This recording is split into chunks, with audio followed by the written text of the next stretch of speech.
Thrill Me. This show is part of the Thrill Me Podcast Network. Experience more on Facebook and YouTube.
Heyo, and welcome to the Reveal It Rob Show. I am, of course, your host, Reveal It Rob, coming at you in the thrilling fashion, babies. Hope everybody out there has been doing good since the last time we talked. Hope you had a great rest of the weekend, whenever you listen to this show. Nonetheless, appreciate you all joining in for me for yet another episode of this show, man. Celebrated 100 episodes last week. That means we are on episode 101 this week and moving forward, my babies.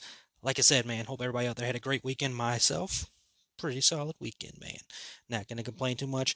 Got some WWE 2K22 gaming in. Love that. Loving that game. Having a great time with that game. I watched some NASCAR racing, man. Saturday and Sunday. Watched both races at the Talladega Super Speedway. That's right. I watch all kinds of things. My people watch all kinds of things. But, let me tell you, both very exciting races. Good times. Those super speedway races are always a good time. But that's not why you're here. You're not here to talk about me, talk about NASCAR, man. Which is probably the first time I ever mentioned NASCAR on this show while we're at it, right? Speaking of things I should mention on the show, and it's not the first time I mentioned it, I said it, I hinted at it a little bit over there. Thrilling fashion, man. That's right. This show is part of the Thrill Me Podcast Network, where you can find us on the Facebook, on the YouTube. I believe it's on TikTok. It is on TikTok. I just don't TikTok. TikTok on the clock, all that stuff. Yeah. That's a song, right? Who knows? I don't know. You know. Who knows? Anyways, Throw Me Podcast Network, man. You got all us freaking doing our crazy bits on the shows. You got a new Haunters podcast episode out there right now. You got a freaking Metal Groove episode out there with the lead singer and guitar player from Skull Fist, which, by the way, they released a new album since the last time we talked. Fantastic freaking album. Listen to that thing over and over and over again on repeat. That's what over and over and over again means. Fantastic album, man. Metal awesomeness. Heard about that band because of the movie Deathgasm, which I believe talked about last episode, right? I did talk about Deathgasm. And it probably wasn't last episode. Last episode was a fantastic piece. Okay, anyways, I heard that song in the credits, and then, Skull Fist and all that stuff. I'm like, heck yeah, dude, freaking awesome. Love that album. Quick review of that album. It's metal. It's awesome. Check it out, dude. It's Skull Fist. That's the name of the band. Obviously, the name is Metal, and the name of the new album is Paid in Full. Check that out, and again, check out The Metal Groove, starring my brother, Tombstone Josh, as he interviewed the lead singer and guitar player of that band.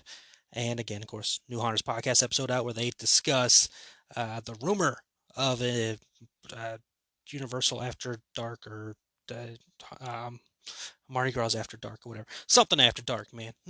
Something like that. I listened to the episode today and I've already forgotten it. Because my memory stinks. But fun episode, as always, from the crew over there at Hauntus. You got Mr. Wonderful's Mr. Wonderful show coming this week. You got Zach Speakeasy coming this week, man. We're killing it over here on the Throw Me Podcast Network. Again, YouTube, Facebook, TikTok, coming at you. We got a lot of fun stuff coming down the pipeline. Now that I got that business out the way, right? Business up front. We move forward. We talk about what's going on. we talk about the news. And we're going to kick it off this week with the horror news. The horror news.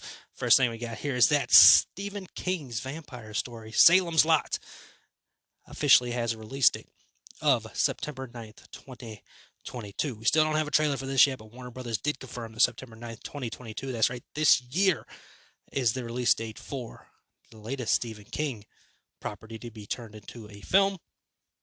It's actually the first time that Salem's Lot has become a film for the big screen. It was a miniseries back in the day. So they've been turning Stephen King stuff into, movies and miniseries and stuff. There was even a TV show called Castle Rock based on some of his writings and all that, like mashed together and all that stuff.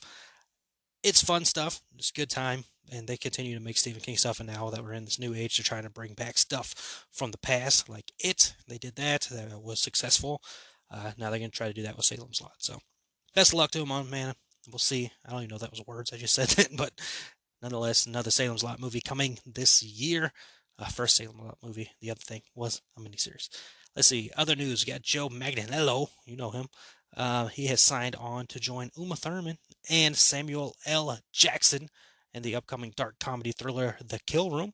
The movie will tell the story of a hitman played by Manganiello, his boss played by Samuel L. Jackson, and an art dealer played by Uma Thurman, whose money laundering scheme accidentally turns the hitman into an overnight avant-garde sensation, forcing Thurman's character to play the art world against the underworld.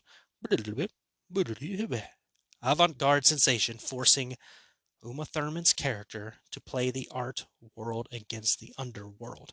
Sounds interesting. Dark comedy. It's a thriller. I'm in, man. Talented cast right there. Sounds like a good time. So there you go. That's some fun stuff we got going on, and that is the horror news for this week's episode. Holy freaking crap, dude. I am recording while Monday Night Raw is on. We've already seen Asuka return tonight, and we just had another freaking return right here before my eyes as I'm recording this episode. Mustafa Ali is finally back in the WWE. He had some kind of issues going on with the WWE for a while. He's been off of TV for quite some time, and now he's finally back on TV, man. So I got to see what this is all about, because this is awesome. I'm glad he's back, man. We'll see what ends up happening here with him. Very talented dude. Glad that he is back on TV. All right, that's cool. Looks like he and the Miz are about to have a match there. Looks like they're setting up something between him and Austin Theory going forward. So cool. Mustafa Ali is back in the WWE, man. That's awesome. All right, let's see. Where was I? Let's see. Other news now. We just did the horror news. We're going to jump into other news, as Sony Pictures was very, very busy since the last time we talked here. They have announced Madam Web will have a release date of July 7th, 2023. This is the film that is starring Dakota Johnson as the title character, alongside Sydney Sweeney, who I believe is on the HBO show that everybody loves. What is it? Euphoria? I haven't seen it. Don't know what role she's playing yet, but the character Madam Web is a clairvoyant with abilities to see into the spider world. So obviously this is Sony's continuation of, bridging off these Spider-Man characters and making movies off of them. We of course just saw the Spider-Man No Way Home film, where they introduced the whole multiverse idea. And then of course Doctor Strange the Multiverse of Madness is releasing next week. So a lot of multiverse stuff going on. And of course Sony is attached to this because Sony is letting Marvel, which sounds insane because it is a Marvel character, but these are contracts, my people. Sony has the rights to Spider-Man characters, and they've been letting Marvel use Spider-Man in the MCU, and then everything is kind of crossed over and connected and all that stuff. So we're gonna see where this ends up going. But obviously, Madam Web is the next Spider-Man film, along with Kraven the Hunter, which they're working on as well right now. So Morbius just came out. We got Madam Web and Kraven the Hunter coming. There's also a Venom. I believe they've announced a third Venom film already. So yeah, man, they're still moving forward with this stuff. We'll see where it ends up going. You heard my review of Morbius. If you're new to the show and haven't heard it, go back and check it out. Didn't hate the movie, but it's just not groundbreaking by any means either. Along with, like I said, Sony's been busy, and along with the Spider-Man news, Spider-Man Into the Spiderverse, great movie that released in 2018, animated film, awesome movie, did a great job. Now, we knew that there's a sequel coming. If you've been to the theaters recently, you've seen the trailer. played before a couple of movies. Spider-Man Across the Spiderverse was announced, and it was called Spider-Man Across the Spiderverse Part 1. It has now been pushed back release date wise, and the name has changed. The name is just now Spider-Man Across the Spider-Verse, and it will be releasing June 2nd, 2023, as opposed to October 7th of this year. They moved this to next year, and again, like I said, they changed the name. Now that means Spider-Man Across the Spider-Verse, which is still called Part 2, obviously, is announced for March 29th, 2024. So they bumped it back a year, which kind of stinks because I was excited to see this film. Like I said, I enjoyed the movie that came out 2018. I thought it was very visually awesome, and I like what they did, and I like the concept of it. It was a fun time. So, I'm definitely ready to jump back to that world. We'll get there in 2023, it seems, of June 2023. So, Spider-Man Across the Spider-Verse is releasing next year instead of this year. And then Sony also announced that the Equalizer 3, that is the Denzel Washington action franchise, Equalizer. Then they had the Equalizer 2. Now they have announced officially the Equalizer 3, which has been in rumors, but this has now officially been announced that the Equalizer 3 is happening and is set to release September of 2023. So they're going to have a busy year next year with their films, man. You got the Madam Web film, you got Spider-Man Across the Spider-Verse, and the Equalizer, and those two are like releasing about a month apart. So cool, good on them, man. Let's see. Ben Affleck and Matt Damon are reteaming yet again, this time for a Nike drama film that will tell the incredible story of how Sony Vaccaro, who's played by Matt Damon, led a fledgling running shoe company called Nike, as well as tells the story surrounding its long-shot effort to sign NBA legend Michael Jordan to its shoe company in the mid-'80s, an endorsement that seemed impossible at the time, but would become the most significant relationship between an athletic brand and an athletic and launched and an athlete and an athletic and an athlete and launched a global multi-billion-dollar company sneaker industry that everybody loves now. They refer to those shoes as Jordans. So that's going to be interesting. Be an interesting movie. This is the first time that Ben Affleck has ever directed Matt Damon. Affleck will be starring in the film as well as Nike co-founder Phil Knight. Now, of course, like I said, Matt Damon and Ben Affleck have a long history together, going back to 1997, where they wrote the screenplay for Good Will Hunting, and of course won the Academy Award for Best Original Screenplay. They've been in countless other things together. They, of course, were in the Kevin Smith classic Dogma, and they were most recently in the film The Last Duel, which a lot of people, I don't believe, liked. I have not seen the film, to be honest with you, so I don't have my... Maybe that will be next week's episode, because it is on the HBO Max, so maybe I'll check it out there. But good on them, man. It's cool. It's cool to see that them still working together and still have that best friend thing, because they're big stars in Hollywood. They're two big, huge stars in Hollywood, and they're still working together, and awesome, man. So I can't wait to see that, and it's pretty. It's got to be pretty cool for Ben to direct his buddy in a movie here. Let's see. J.J. Abrams' Bad Robot has signed on to produce the live-action adaptation of the iconic toy line Hot Wheels. Hot Wheels is getting a movie. This is the other announced Mattel movie, as it seems Mattel, who is behind, of course, classic toys. They are making movies now out of their toys, kind of following Hasbro's lead. They, of course, have the Barbie movie starring Margot Robbie coming out, and here comes Hot Wheels, man. So, is this movie either going to be more realistic version of Fast and the Furious, or an even more outlandish version of Fast and the Furious, which I don't know is even possible to happen. So, I guess like tracks and all that stuff. I don't know. I don't know what this movie would be. I can't wait to see where that ends up going. I mean, I know I personally played with some Hot Wheels when I was younger. I had a track. It used to be a lot of fun playing on them. I haven't played with them a long time. What I understand and what I was reading in the articles, Hot Wheels is the number one biggest selling toy of all time, which isn't too surprising because again, they're cars, and kids like playing with cars, and zooming them around and crashing them up and all that stuff. So, Hot Wheels movie, man. We'll see how that goes. We'll see how it goes. J.J. Abrams is behind it. I trust him, and it's not just because we share a birthday. You know, I like a lot of his work, man. Super 8, love that movie. You haven't seen that movie? Check it out. The Star Trek movies, freaking the Star Wars stuff he did. Good stuff, dude. Like really good stuff. And, if he's taking on a Hot Wheels franchise, then you got to believe that he's going to do good work with it, right? So I trust him. I trust him. This could be good. This could be something that could be good. Let's see. Video game news. How about some video game news? Skydance Media and Amy Henning are working on a brand new game set in the Star Wars universe. Now, if you don't know who Amy Henning is by name, she was part of Uncharted, which is one of my all-time favorite game franchises. Absolutely love that game franchise to death, man. Such a good time. I've played it endless amount of times over and over again. She's working on making like these cinematic games, which is awesome. I love cinematic video games. So she's teaming up with Skydance Media for a new Star Wars game. Not a whole lot known about the new project except for the fact that it is, quote, richly cinematic action adventure game featuring an original story set in the Star Wars galaxy. So bring it on, man. Like this is awesome. It's an original story. That's cool.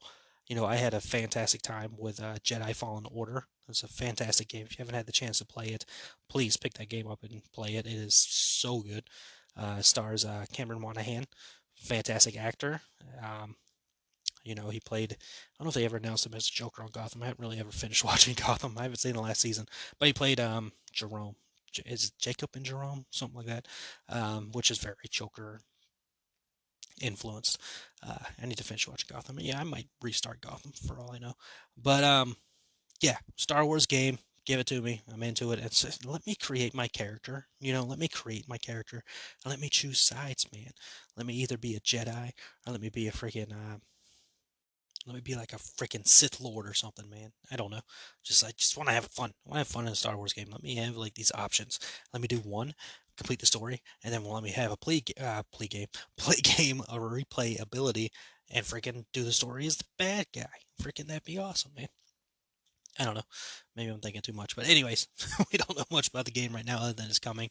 And again, we have somebody who's behind the Uncharted franchise behind this. That is awesome. I'm into it. I'm excited about that. That's got me written all over it. Man, I love Uncharted. I enjoy Star Wars, so that should be a good time. And of course, time to move over to DC news with Warner Brothers, and this is something I expected, especially when Blue Beetle was announced. And then, of course, talked with my friends about it. We're all kind of expecting this. Warner Brothers is debating whether or not to release the upcoming Batgirl film in theaters as opposed to on HBO Max as it is scheduled to be released. The Batgirl film, of course, stars Leslie Grace, who you may know from In the Heights, as Barbara Gordon, the daughter of Gotham City Police Commissioner James Gordon. She's, of course, Batgirl as well. The film will also feature the return of J.K. Simmons as Detective Commissioner Gordon. I don't know why I freaking messed his name up there. Commissioner Gordon. Of course, he played the character in Zack Snyder's Justice League. And we've got the man, Michael Keaton, returning to the role of Batman, Bruce Wayne, Batman. Of course, he played Batman in Batman 89, as it's referred to now. It's just called Batman, but a lot of people call for it Batman 89. And of course, Batman Returns. And he will be in the Flash film that was moved to next year. And he's back in a big bad way, man. It's awesome. Also, the movie also has Brendan Fraser in it. Speaking of being back in a big bad way, Brendan Fraser is there, and he is playing the role of Firefly, which is going to be awesome. That is a villain. It's the second role for him. He's on the Doom Patrol. And Tommaso Ciampa just attacked Mustafa Ali. All right, cool. There you go. Yeah, DC news. I'm excited about this. I'm excited about this Batgirl thing just because Batgirl, listen to this is awesome. 2, Michael freaking Keaton, man.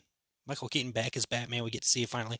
Thought we were going to see it in the Flash first. Now, this is our first chance to see it first, which it makes more sense that this movie be, put to theaters, especially with no knock on Blue Beetle, but Batgirl's a little more known than Blue Beetle. So if Blue Beetle's going to be released in theaters, you might as well do Batgirl in theaters as well. Plus, you got Michael freaking Keaton back as Batman. How do you that will get people into theaters alone. Now, some of the reasoning I was reading in the article behind this is, one, the success of the Batman film this year.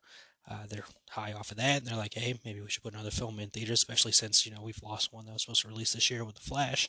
So, have another movie released in theaters. Of course, they did move Shazam up, so that makes no sense what I just said. But at the same time, it doesn't matter. The other thing I read in the article is that HBO Max and Discovery is now coming here. They have seen what's going on with Netflix right now, with how Netflix just reported that they lost a bunch of subscribers. People believe it's because of the password thing.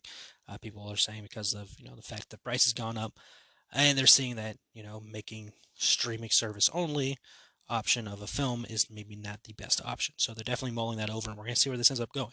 Nothing has officially been announced, but I will gladly go see the Batgirl film in theaters if they decide to go that route, for sure. So, speaking of, good segue here, things that are releasing this week. Now, my lovely listeners, I will tell you this. We are in the middle of a week where, this happens sometimes in the year, especially around this time right before we get into the summer blockbusters, if you will, even though they start before summer starts, where we get a week that nothing necessarily huge is releasing. Nothing that catches the eye, nothing that's a big name, nothing that's really being, advertised all that heavily. Because this list of stuff that's releasing this week, I can be honest with you, I haven't seen a single bit of press about any of this stuff. And what I mean by that is, the last couple of weeks, Fantastic Beasts, Secrets of Dumbledore released, Sonic 2 released, freaking The Northman released last week, which maybe not expected to be like a huge movie, but still very well advertised, and there's a lot of press behind that, especially with the cast as well. In the Nicolas Cage movie, The Unbearable Weight of Massive Talent release, which I believe my boy Mr. Wonderful, I don't know, did he see that? I don't know, maybe he's gonna talk about that next. Yeah, I haven't seen him post about it. Maybe he didn't get around to seeing it.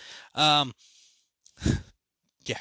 Anyways, but we're at a point now where we have a week where nothing against these movies, but it's nothing really popping out to release this week, because next week Doctor Strange: The Multiverse of Madness releases. I had to pause myself there because I think on last week's episode that I said Thor releases. Thor's coming out later this year in July. Doctor Strange: The Multiverse of Madness is releasing next week, May 5th, 4th or 5th. I just did a quick Google search, May 5th. So we're gonna have, like I said, we're about to enter blockbuster territory of films, the summer releases and all that. Again, it's not summer, but whatever.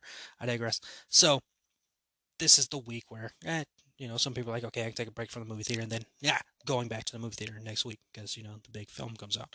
So, just scrolling through here, not, we've got The Mystery of Marilyn Monroe, The Unheard Tapes. That's a documentary that's hitting Netflix that explores the mystery surrounding Marilyn Monroe's death. Could be interesting watch. Definitely check out. It reminds me I need to check out the John Wayne Gacy tapes that are on Netflix right now. So if you're into like this documentary, I guess some people call this true crime stuff, that is out on Netflix this week. We've got Memory.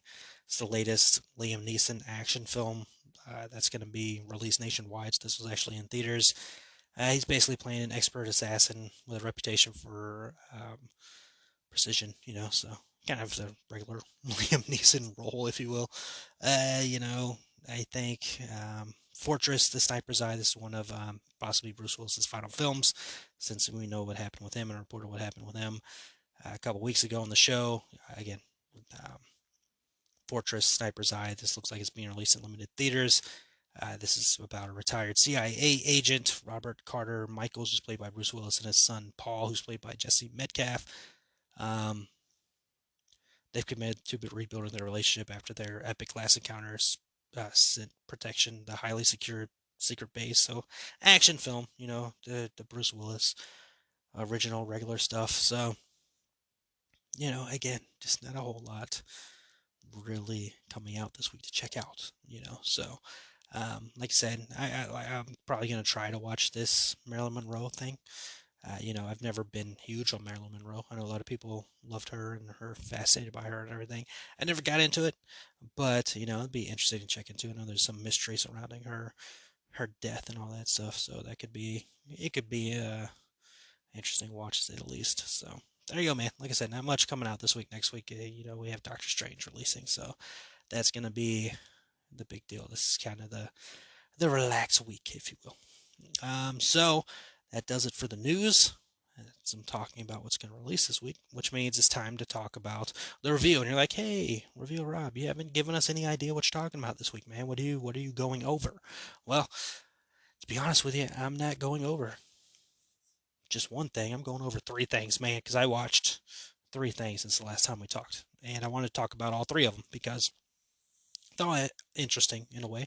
They're connected by the fact of the streaming service I watched. Two of them are, connected in another way, and then one of them's just bonkers idea of a movie. I was like, man, I gotta check that out. So let me run through the process of how this all went down. And I was gonna try to pull up some audio, but I mean, it's not necessary here. So I ended up on a random watching spree this weekend, and it was mostly three films, and then, like I said, I played some WWE 2K22, and then watched some NASCAR races, right? So when I did watch some movies, it was an interesting and random way that I came about it. So I have a Roku. My TV has Roku built in it, and that's what I use for my streaming services, get all my apps and all that stuff. So when I got done playing WWE 2K22 for the day, I I hit the home button, and then, of course, it pops up to all your apps and all the thing. And when I was scrolling through there, on the side, which my Roku people, know this, and probably like this for other, things, there's advertisements on these things somewhere. They're like, hey, check this out. This movie's playing over here on this service. You can check this out. And what I saw out of the corner of my eye was freaking Pennywise the Clown from It 1990. And I was immediately like, oh, sweet, I've never seen that. And I never knew how I was ever going to be able to watch that because it was a mini series back in the day on CBS, I think. Or ABC, one of the two. And I was like, cool, man, I've never seen that. I've seen clips of the amazing, incredible Tim Curry and the role. I've seen clips of his performance in that movie. And I knew John Ritter was in it, but other than that, I didn't know much of anything about this film. I thought it was a film. It's a miniseries. So I was like, freaking yeah, I'll watch it. Why not? I've never seen it. So I clicked on it. I clicked on the advertisement, which took me to a streaming service called Tubi, which I've never used before. It's a free streaming service that has like movies, classic movies, new stuff, it seems. They have their own original films and all that stuff. So this is my first introduction to it, man. I clicked on it to watch this movie or miniseries. And one of the first things I saw was it was over 3 hours long, 3 hours and 12 minutes long to be precise. And I was like, holy freaking crap, dude. Just for comparison, let's see. Let me pull that up. While I'm pulling that up, I'll keep talking. I've never seen this movie. My introduction to it was the film that released in 2017. Like, that's the It I knew. Like I said, I've saw clips before of Tim Curry's Pennywise, but as far as movies, It 2017 was the only one I ever saw. And I really enjoyed it, had a great time with it. Never read the book or anything like that. So that was that was my Pennywise, if you will. That was my It movie. So I was very interested going in to see this one, to see what it was like back in the 90s, released in 1990. So right then, so they shot the film 88 to 89, right? So I was very, very interested in seeing how this went because, I knew the story from 2017. I wanted to know, like, okay, how much of the story is the same? What's different? Because again, I didn't read the book, so I don't know what the book is. I don't know if or anything of that is. And it's, like I said, it's on Tubi, so it has commercials, right? So you got to do with ads, which, I mean, I guess that's how Tubi makes its money because, again, it's a free streaming service. It's not, a pay for service or anything like that. I didn't look far into it to see if there is an ad-free version you have to pay for a couple dollars for or not, but I don't think there is. I think it's just the way it is. But I watched it, and I'm going to be honest with you, that 3 hours and 12 minutes went by easily, even with the ads involved. And again, I was going to do the comparison. The It film that came out in 2017 was 2 hours and 15 minutes long. How long was It 2? It Chapter 2 was 2 hours 49 minutes, so that one was almost 3 hours. That movie was long, man. I haven't watched that one in a while, but I remember people having an issue with it. I want to go back and rewatch it now that I've watched this movie. Anyways, back to It, 1990. like I said, I enjoyed it, man. Like I said, it was cool seeing the, I guess, original version of this movie, if you will. Or again, miniseries. Keep saying movie. Um, but I had a good time with it. I had a really good time with it. Tim Curry is absolutely incredible. The thing that got me by surprise was Seth Green's in this thing. Like Seth Green, I was not expecting that at all. When I saw his name, I'm like, the Seth Green, like Austin Powers Seth Green, freaking Robot Chicken Seth Green's in this movie, and then I saw him like freaking Seth Green is in this movie, and he was fun, man. He plays Richie, so I enjoyed it. I had a really good time. Like I said, it blew by. It was interesting to see this take, and it's a lot like 2017, not as creepy though, if you will. Like I think they went more horror, I guess, even though it's still kind of horror thriller in the 90s version. Like Pennywise in the 2017 movie is a lot more creepier than this one. Tim Curry's performance. This is Tim Curry. He's one of the most amazing actors to ever live. That's no knock on Tim Curry. He was great. But it just seemed like with the 2017 movie, they went a lot more menacing and all that stuff, where, Tim Curry's version, while creepy in its own right, was a little more comical, if he makes sense. Even though it was drenched in creepiness, it was a little more comical. They're close to the same film. They have their differences. Again, they're both based on inspired by whatever of the book, the It book that Stephen King wrote, and they have they have different endings and all that stuff. And I think it holds up fine. Of course, you do have some of your 90s acting, if you will, and if you see the movie, you'll know what I'm talking about. So you have some of your 90s acting in, and again, this is a movie that was made released in 1990, so it had to be made like in 89, 88, somewhere around there. So they have a spider creature in the movie, and yeah, yeah. Up close it looks fine, but far away it's like, which is the opposite of Clueless, right? Is that the thing in Clueless where from far away it looks great, but up close it's not good. I just referenced Clueless while talking about it. Wow. But yeah. I enjoyed it. I thought it was really well done. I had a good time with it. I think it's worth watch. I will definitely watch it again.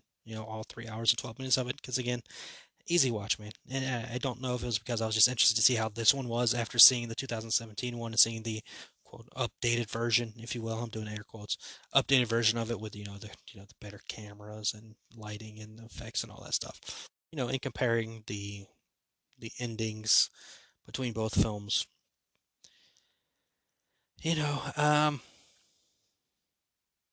of course I'm not gonna spoil anything here. The endings, they are different. They're definitely different. Again, I don't know which one, is more accurate to the book. I feel like Stephen King probably had his hand more in the newer ones than he did the older stuff, because I remember he had a big problem with The Shining. So I don't know. Both like I said, the endings are different in this one. I don't know which one I prefer, to be honest with you. To be honest with you, I don't know which one I prefer more. I get both endings. I get both of them there, but they are definitely much different. So yeah, it's fine. Like I said, it's kind of the same feeling, same aspects, same stuff, back and forth. But yeah, man, it was enjoyable. I'm glad I saw that. And then that, of course, led me down, a Tubi rabbit hole, if you will, which led to end up me picking two more things to watch. So once I finished 1990s It, I went to the homepage of Tubi, and out of the corner of my eye, I saw something, and I was like, "Wait a minute, wait a minute," because I remember talking about this movie on my show a while back, and I'm like, "This is a weird idea. I've got to see this because this is going to be ridiculous." And then I saw it, and I saw, oh, it's a Tubi original. Okay, and it was released this year.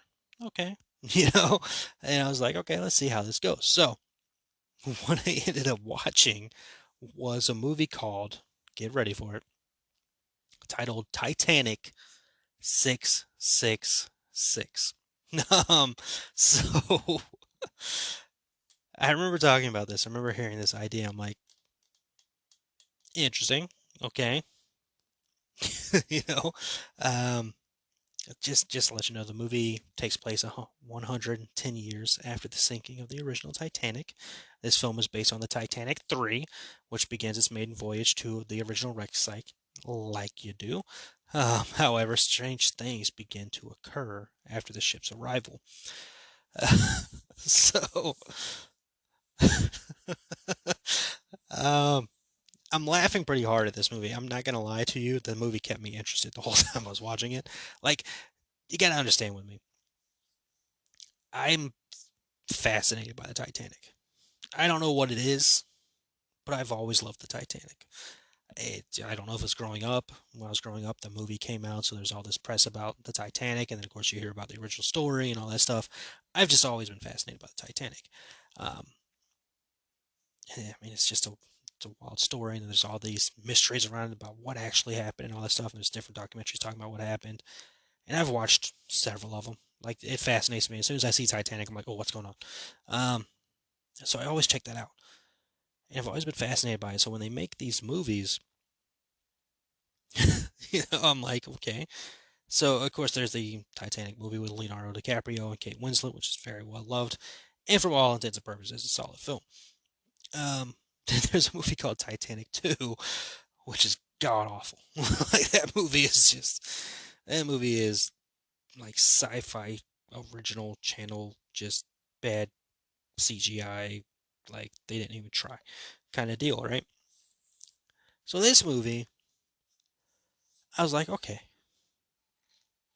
this if we're gonna do Titanic stuff, and we're gonna like create original stories around it and all that stuff, especially a freaking horror movie. um, this is the way you do it. Like this is the way it works, right? So this movie has to deal with freaking Titanic 3, which is close to real life. Isn't there like a Titanic 2 that's being built in real life that's supposed to go on the same voyage as the original Titanic? So this movie is basically the same idea, but this is Titanic 3. I guess I don't know if this is a sequel to the Titanic 2 movie. I hope not. That movie was awful. But this movie, it deals with, oh, they're going to the original site and, you know, freaking dark forces rise from the depths is what's in the synopsis. And you put two and two together, you're like, this is a freaking ghost story about the passing of the Titanic characters. You're like, what a wild idea.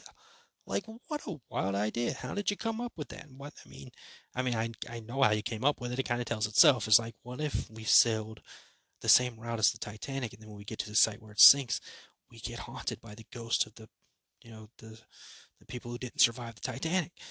That's a story right there, man. And like I said, the movie kept me interested. I mean, it's only an hour and 30 minutes. The acting is it phenomenal? No, but it's not god awful. It's not like Titanic 2 bad, you know. Um, and there's some characters like I think the most famous name in this movie. I'm trying to pull up the cast here, but I think like the most famous name in the movie, like they only give you two people from the cast. That's very helpful. Thank you. But like, I mean, the main person name wise that sticks out is Annalyn McCord, and I can't even tell you what the hell she's in. I just remember that name for some reason. But yeah, I mean, it's not. I don't think maybe you'll recognize some of these people. Maybe you've seen them in something else. I don't know. Like I didn't recognize most of them. Like I said, the name Annalyn McCord's the only one that stands out. And she and her husband are like influencers is the word they use and all that stuff. So you can put two and two together. What the kind of characters they're playing on the ship? They're the influencers, the YouTubers who get to film everything that they're walking by and talk about this stuff, talk about that stuff, and it becomes this freaking story, man. So without like spoiling anything, it's a freaking horror thriller movie set on the Titanic. Where the freaking is the ghost of the people who died sadly when the Titanic sank back in 1912 when the original boat sank. I mean the real boat. There wasn't another boat. I'm so fascinated by the Titanic, man. I just googled just looking at Titanic, man. I'm so fascinated with Titanic. I don't know what it is. I just, man. Um, but yeah, I mean, it's a Tubi original. Like I said, it's an hour and 30 minutes, and it kept me interested. It honestly kept me interested. I'm like, okay, this is a bonkers ass idea, and you know what? You got me. You got me here. I'm gonna watch this. I'm gonna finish watching this, and bravo to you for me being like, you know what? I want to see where this goes. I want to see how this ends. And you know what? Honestly, ending wise, better than they could have gone with it. Because there was a one point where I'm like, this better not be the fucking ending. This better not be the way you end this thing. Don't keep me interested this long. And then you give me this freaking kooky ending, right?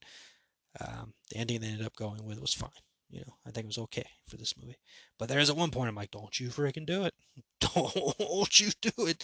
But yeah, honestly, for like a freaking bonkers watch, Tubi, like I said, Tubi's free. Just watch it. 1 hour, 30 minutes.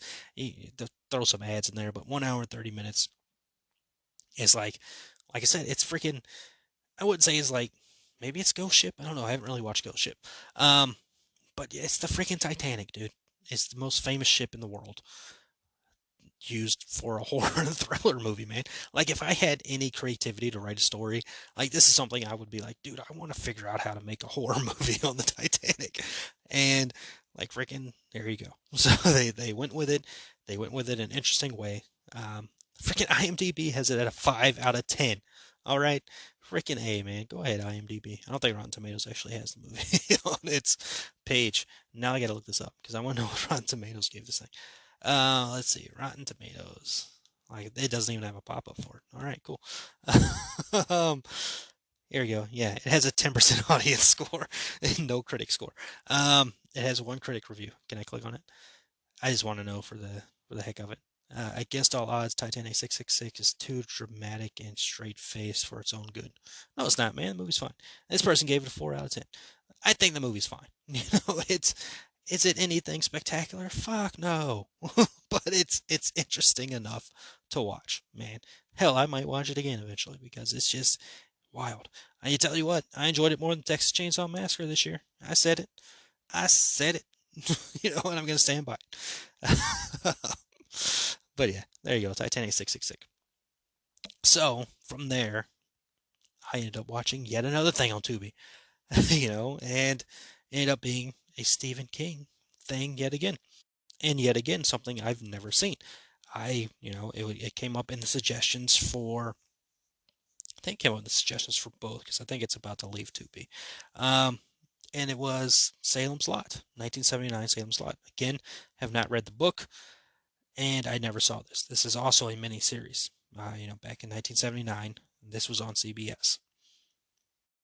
And I go and tell you, going in, I knew absolutely nothing about it. I remember seeing a picture of Salem's Lot. I'm like, isn't that Nosferatu? And the vampire does look a lot like Nosferatu. Again, that's not a spoiler. That's been seen. Like I said, I don't spoil films here. So basically, what this movie is, synopsis wise, David returns to Salem, finding the formerly warm and friendly community to be downright sinister. He suspects that the bizarre behavior of his old neighbors is due to the work of an eccentric antiques dealer, right? And this movie, again, is a miniseries, and this one is also over 3 hours. This one's 3 hours and 4 minutes long. And I'm going to be honest with you. This is on Rotten Tomatoes. All right, so IMDb has it at 6.7 out of 10, and Rotten Tomatoes has it at a critic score of 88% and an audience score of 64%. So I didn't enjoy it as much as I enjoyed it. And I don't know if that's because I liked the It story and already knew the It story going in. Like, I didn't hate this movie. Let me go ahead and preference it by that. But it did at points get where I was like, okay, this is dragging a little bit. This is taking a little bit. This one felt like 3 hours with, of course, ads added in because of Tubi. So I didn't hate it. I enjoyed it. I think it was fine, but definitely a 70s film. Definitely a 70s film. And that's no knock. There's some really good movies from the 70s. I mean, hell, The Exorcist came out in 1973. That's considered one of the greatest horror films of all time. And honestly, I agree. It is one of the greatest horror films of all time. But, for this movie, for Salem's Lot, I enjoyed it, man. I was interested for a couple reasons. One, I haven't seen it. Two, again, the vampire looks like Nosferatu, so I'm like, okay, wonder how they got away with that. And then three, and I talked about it earlier in this episode, there's a new Salem's Lot movie coming out this year. So it's like, okay, let me watch the original miniseries or the original, um, and get like a grasp of where they're going with this. And it was directed by Toby Hooper, who did freaking Texas Chainsaw Massacre and all that. I believe this was right after Texas Chainsaw Massacre, if I'm not mistaken. Yeah, this would be after because Texas Chainsaw Massacre came out in '74. This came out in '79. So yeah, this was after. Um, and I mean, almost the same critic score. I mean, Texas Chainsaw Massacre has an 89%, and Salem's Lot has an 88. So Poltergeist has an 87. So he's right freaking his top three. Wow, his top three movies. Jesus. So I I don't know what to say. To go out of my way of not spoiling anything. It's like it was okay, but it's like it's nothing like I don't like I could watch it again. Which speaking of, it was directed by Tommy Lee Wallace, man, who of course directed Halloween 3 among other things. And hey, I could definitely go back and watch that movie. This one, I probably could go back and watch it, but I don't know if I'm in like a huge hurry to watch it again. Like I said, there's bits of the movie where I was like, I don't know if we need this, and it kind of drug at points, and there's like unnecessary scenes in the movie that's just kind of drug on. Again, I kind of get it. Again, I haven't read the book. I don't know how long the book is, and I don't know how much of this stuff was, the book.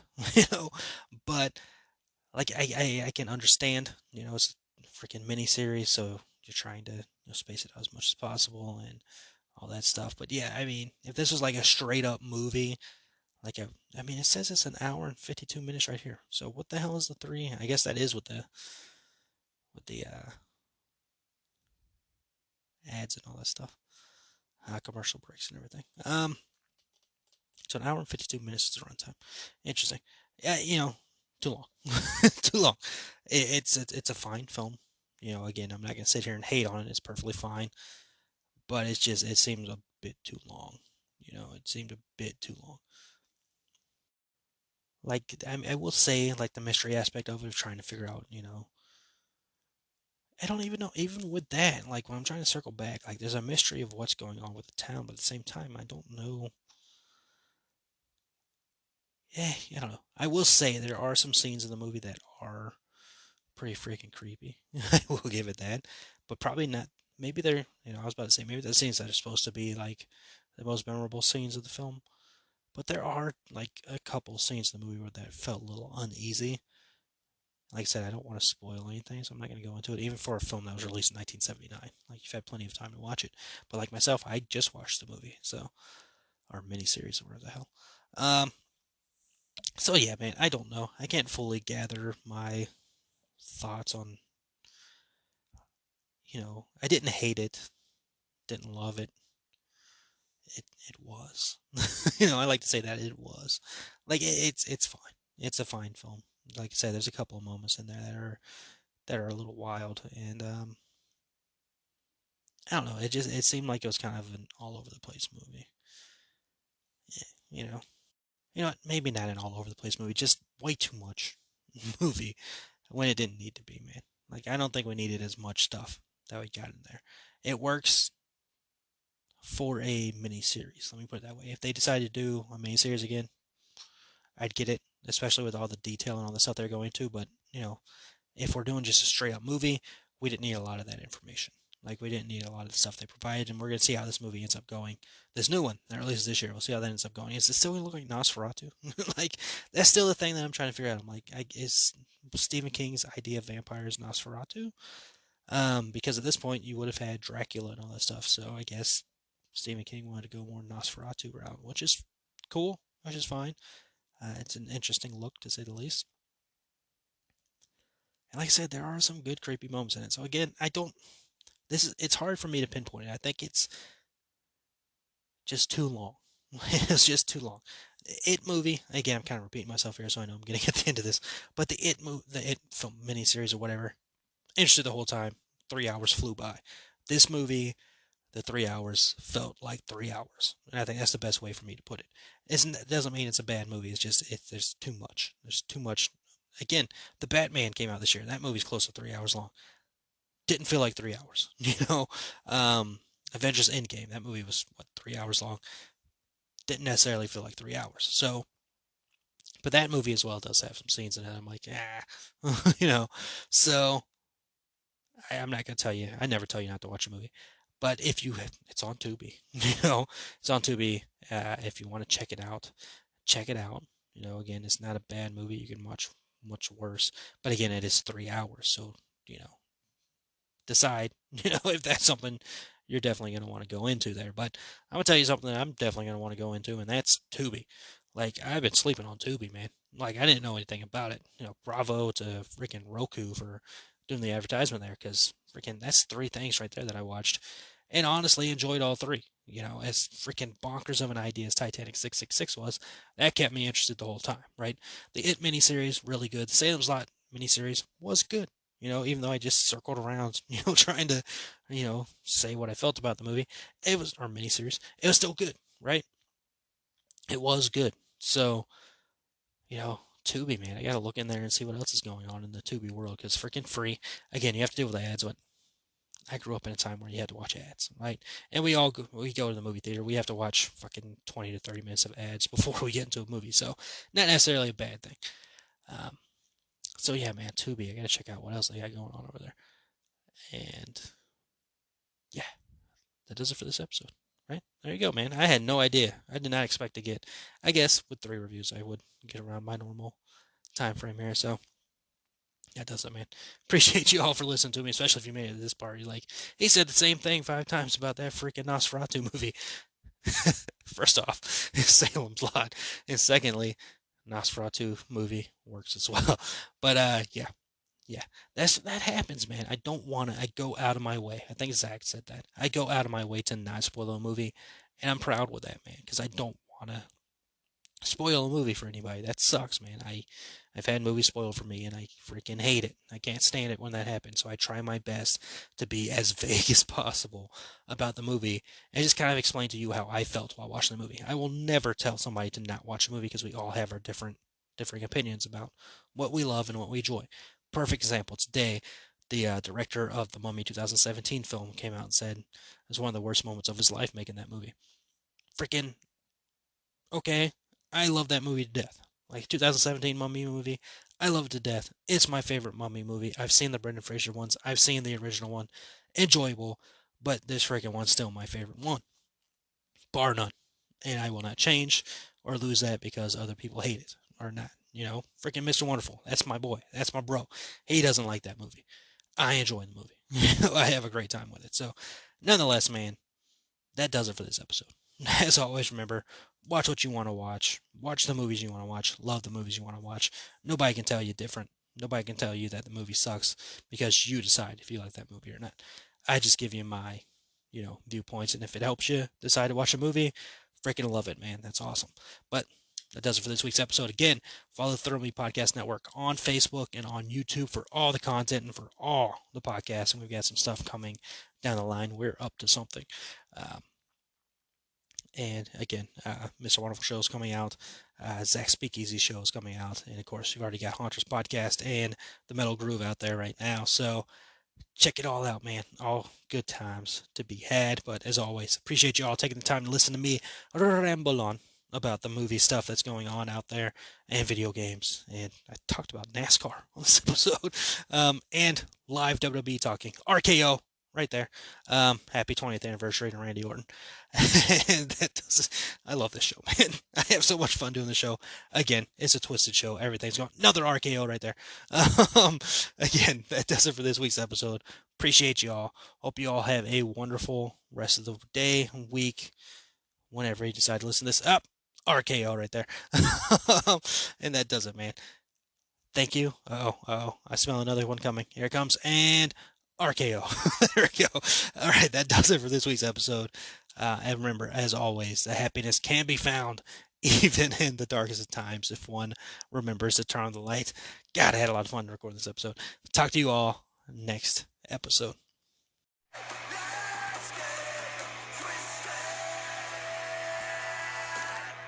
Thank you for joining me this week. Make sure you hit the subscribe button to get updates on all new episodes. As well, follow me on Twitter at review_it_Rob. Stay tuned for more adventures.